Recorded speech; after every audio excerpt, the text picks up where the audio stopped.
Hey guys, in today's video, I will be reading part 10 of Charlie's Small Gorilla City, which is also the last part of the book, which means we'll be finishing the book today. Anyways, let's start. And he was standing right across the path that would take me to freedom. I decided to try and work my way around him and join the path further along. Inch by inch, I made my way around the clearing, crouching low behind the bushes and rocks that littered the ground at the cliff base. My eyes never left Thrak as he busied himself scrabbing for termites and scratching his dusty hide. Just as I had passed him and could step back onto the path beyond, an animal crashed through the undergrowth beside me with a loud, piteous bellow. Typical. It was a great hairy wazok, another creature that I had named, and this one was really living up to its reputation. Just so you know, this is what one of these beasts looked like. The great hairy wazok, a ridiculous-looking animal of the antelope family. Unlike most antelopes, the wazok is a forest dweller, rather slow and very clumsy. Although his long hair should offer perfect camouflage amongst the trees, the wazok is bright pink in color and so easy prey for the jungle panthers. The noise made Silverback spin round, and his face split into a grin as he saw me trying to hide amongst the low bushes. "So we meet again, hairless monkey," he said, leaning casually against the trunk of the tree. Having spent so long amongst the jungle gorillas, I could easily understand his guttural grunts. "And this time, your striped power berries won't save you," he added. You were beaten fair and square," I said. "Any gorilla who can't take the heat of an old mint humbug doesn't deserve to be king of the apes. You're nothing more than a bully, a great big fraud, a sissy." The silverback roared and lunged at me. But I was faster. I swung up onto a branch and somersaulted over his head. "So long, sucker," I laughed, grinning over my shoulder as I sprinted down the path. I was still grinning when my foot slipped on a loose rock and tumbled me into the dirt. Thrak was on me in an instant. "So I'm a sissy, am I?" He spluttered into my face. "4!" I gasped. "Haven't you heard of flossing compost breath?" Which was probably even stupider than falling over the rock.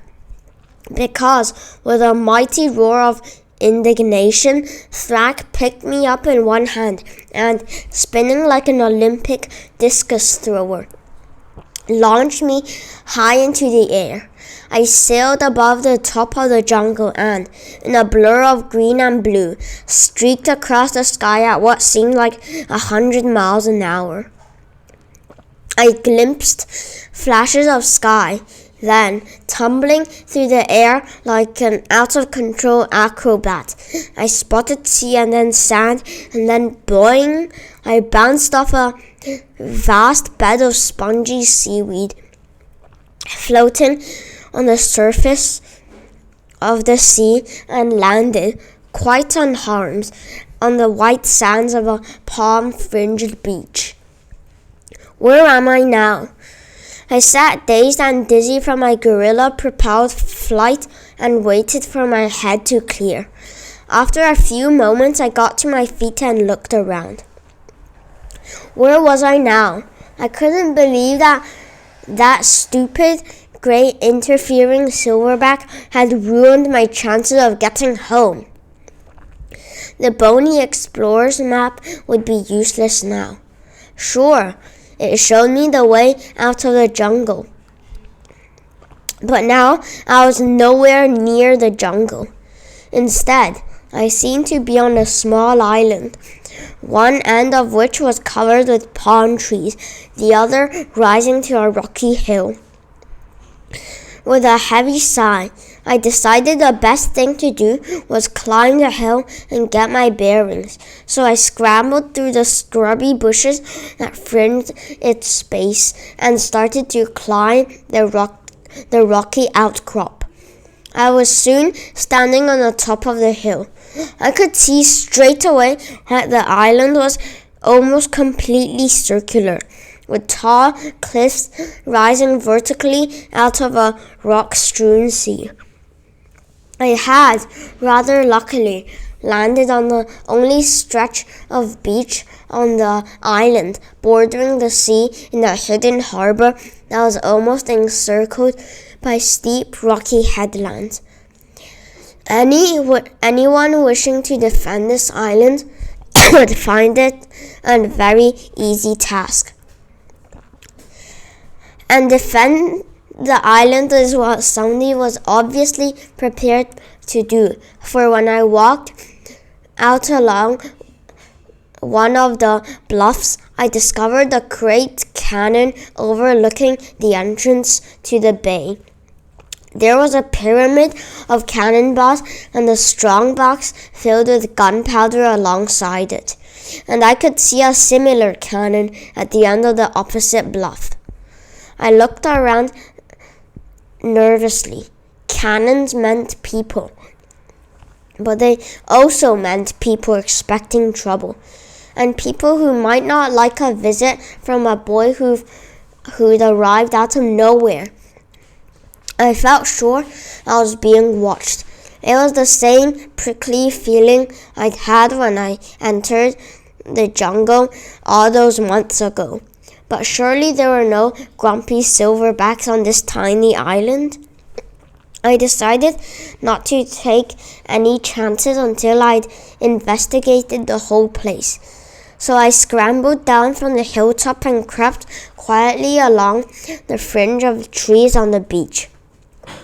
Then I spotted a solid timber wall, almost invisible, hidden amongst the vegetation. The wall was made of massive logs lashed together and was over 3 meters high. Creeping along it, I discovered a pair of thick wooden gates. I pushed gently against them, but they were shut fast. Then I spotted a crack between the logs and, peering through, saw a sandy compound, but no sign of life. It was deserted.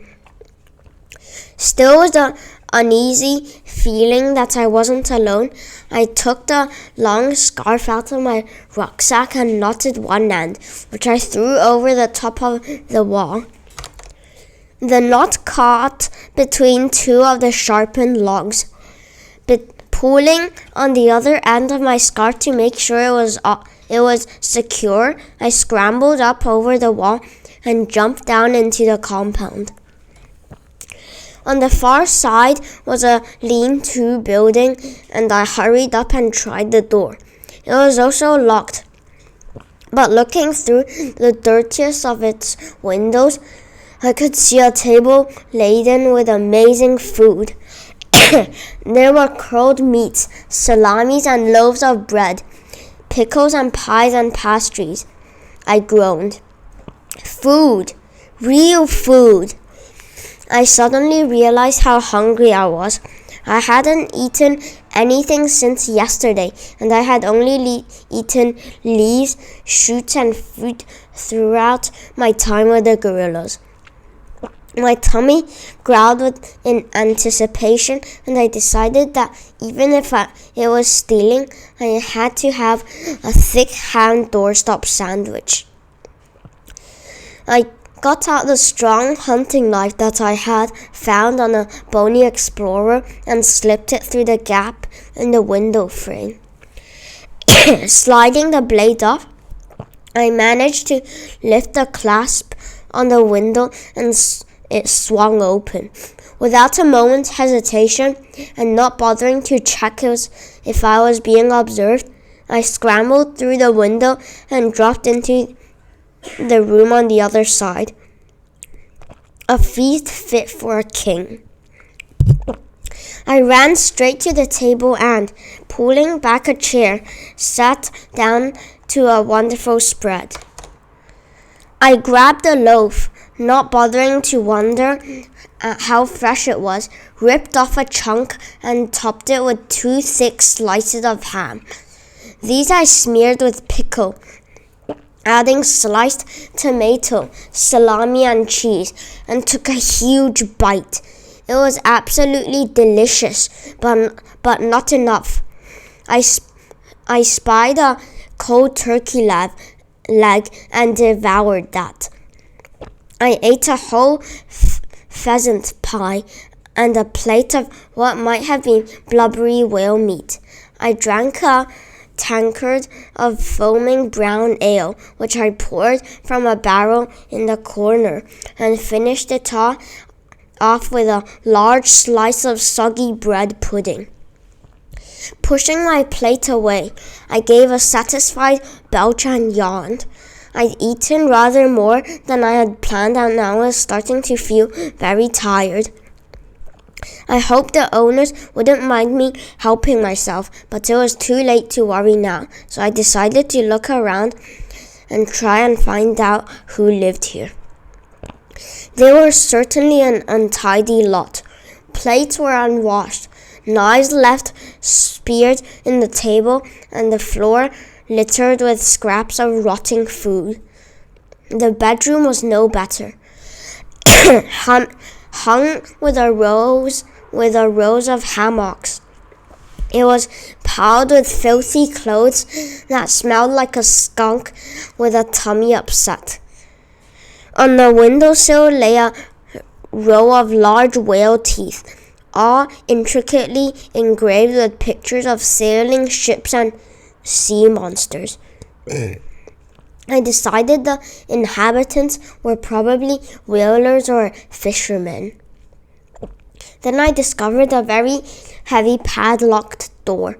The owners were obviously determined that no one would go beyond it, because the padlock secured a row of boats that ran all the way around the entrance. There didn't seem to be another way through, but there was a small barred opening near the top of the door. I couldn't help wondering what had to be kept so securely locked up. Something valuable, perhaps? Something dangerous? Maybe a desperate prisoner. With another mighty yawn, I clambered onto a stool and peered through the bars. It was very dark inside, and at first I couldn't see a thing. But as my eyes grew accustomed to the gloom, I started to make out some vague shapes. There was a stack of old crates or boxes piled against the far wall. Some rows of cloth, dusty and cobwebbed, and piles of metal that glowed dully in the room. By the door, a stack of shelves carried volumes of atlases and charts, and very near the grating through which I was peering was another, smaller roll of cloth. I threaded my arm through the bars and stretched. My fingers could just touch the roll, and by scratching and scrabbling, I managed to ease it forward until it fell into my hand. As I pulled the cloth back through the bars, I happened to glance down, and there, just below me, on the other side of the door, stood another of the crates. But this crate had split open, and from the inside a cascade of gold, coins, goblets, diamonds, and rubies had spilt across the floor. I'd found a treasure trove, a stash of filched contraband. My heart started to pound as I rushed over to the dinner table and unrolled the piece of cloth in my hand, already knowing what I would find. The Jolly Roger. My legs started to wobble and I collapsed into a chair. I had to get out of this place, and quickly, but even as I sat there, I was overcome with fatigue. I don't know whether it was the huge meal I had just eaten or the excitement of my flight from the jungle valley. But all of a sudden I just couldn't keep my eyes open, and despite the great danger I was in, I fell into a deep sleep. A rude awakening. I don't know how long I slept, but all of a sudden the door to the building burst open. I awoke with a start, blinking at the bright light that flooded in from outside. A group of burly figures were silhouetted in the doorway, and as they edged towards me, I saw cutlasses flash in their hands. I swallowed hard. I was in really serious trouble this time. I was faced with a gang of the most gruesome and grisly cutthroats imaginable. Their arms were ringed with jeweled bangles and their necks laden with golden chains. And from their tricorn hats to their grubby boots, they were loaded with weapons, swords, pistols, cudgels, and daggers. There was no doubt about it. I was caught in a den of terrible, bloodthirsty renegade pirates. And worst of all, they were all women. Okay, so that's the end of part 10. And also, that's the end of the book. Oh yeah, and I think there's also a few extras at the back. So I'm going to read them as well. Here are some autographs I have collected on my journey. A bit of the electric blue spider's really strong thread. I taught some of the gorillas to write their names, sort of. Grip, Nanog. Grapple, some hair from the hyena. The paw print of a Charlie's Malicus. It ran over my open book. Beware, drops of poison from the giant snake. Do not lick. This is a bit of the explorer's coat. I think this must be Thrax's signature. I saw him looking through my journal one morning, and he must have did it then. My design for a new wild animal collector's card. Thrak, a big bone-headed silverback gorilla with huge muscles and the brain the size of a pea. Best weapons of defense, mints and brain power. Okay, that's the end of the book. Make sure to like and subscribe. Bye!